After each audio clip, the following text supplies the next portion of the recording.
YouTube family and friends. This is Dana. Welcome back to my channel. It's girly time.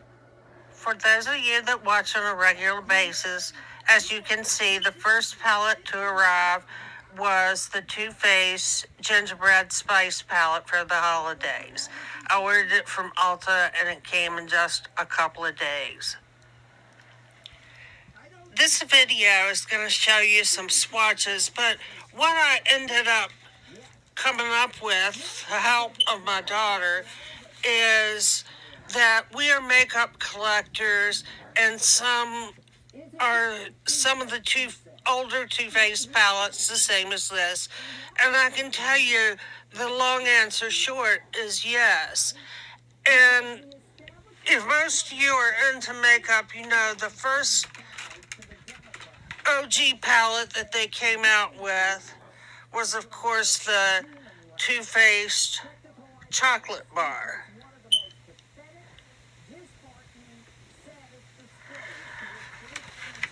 And it smells like the Hershey Chocolate Factory in Hershey, Pennsylvania. And as you can see, it's got a variety of colors in it. And it was a real hit for the public and also with us. And it kind of started a trend as far as palettes go. Okay, the next palette I have to show you in our collection is the Too Faced Semi-Sweet. And this is what the outside of it looks like. And it was primarily a cool tone palette, which of course we love. Some folks didn't. But it has a color called Pink Sugar that sucks and is comparable to the Frostbite Me in the new Gingerbread Spice palette. And I hope I was showing you the right one, which I was. Whew. Good job, Dana. Good job. Okay. And I'm going to insert a little picture here of the Gingerbread Spice palette so you can see it as compared to the Semi-Sweet. And the next palette in the trend was the Too Faced Chocolate Bonbons palette. And I will tell you before I open this one that we didn't use it very much.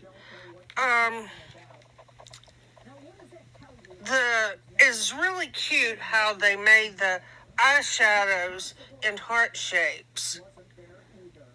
But it isn't so convenient for your brush.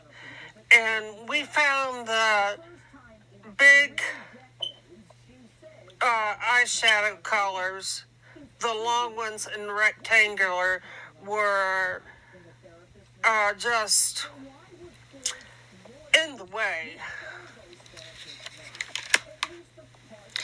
And I did want to show you that Totally Fat, which is on the bottom, was probably my favorite color out of this palette, but it is comparable very much so to the Gumdrop that is in the new Gingerbread Spice palette. So as you can see,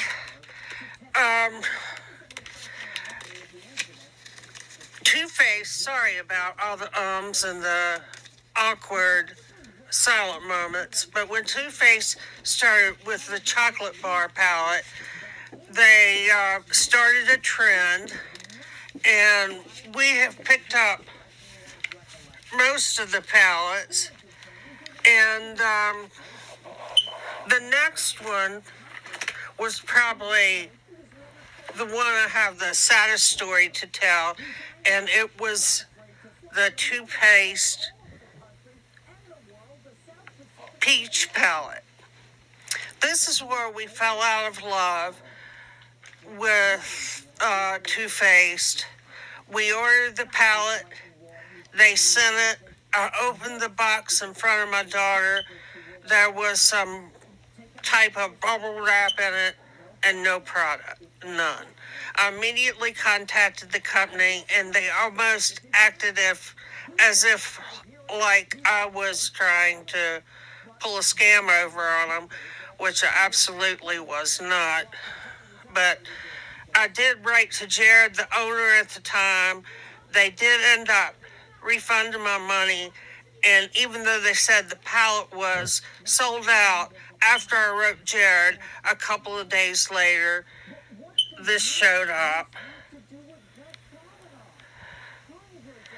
And it sort of left a bad taste in our mouth, and for quite some time, we didn't use any of the Too Faced palettes or products and wouldn't think of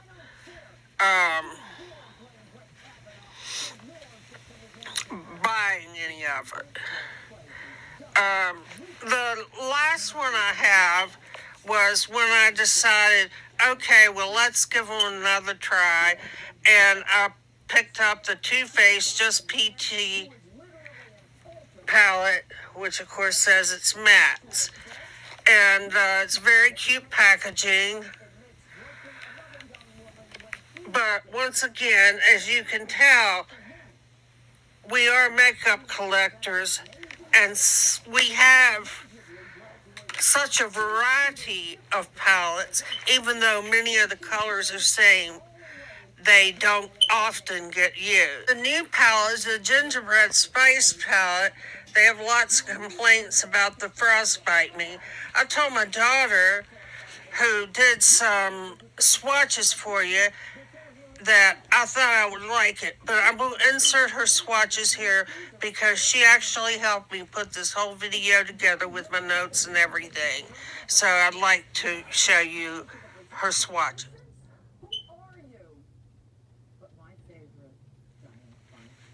In the new Gingerbread Spice palette, they claim that it is made in the USA, which we always try to support products when they are made in our country.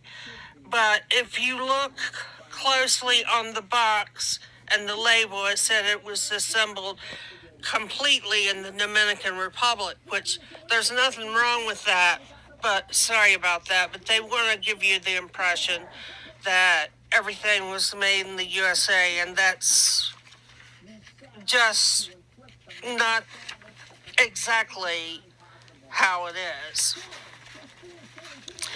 Anyway, that's about all I have for you today, except one very important thing.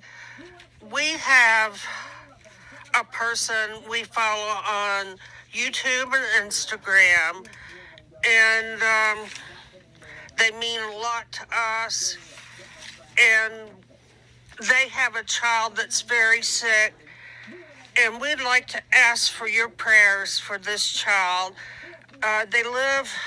They used to live in Indiana. I think they've moved now. But anyway, the prayers are what's the most important for this child. She's a little girl who's only 1 year old. Her dad is the evangelist Clayton Jennings. And they were flying into South Africa, and she got sick right before they went to get off the plane.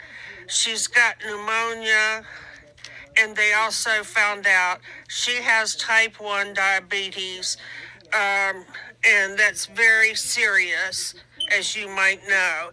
Anyway, her name is Arabelle, Arabelle.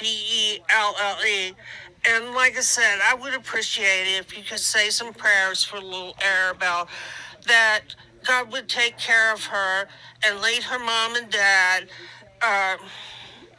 in what's the best thing to do, and to bless the doctors there in the hospital in South Africa. If you go to his Instagram page, I believe it's Clayton Jennings, he has some pictures of her in the hospital up there. She's quite a sick little girl. Anyway, remember, we love you, and most of all, please be kind to one another. Bye.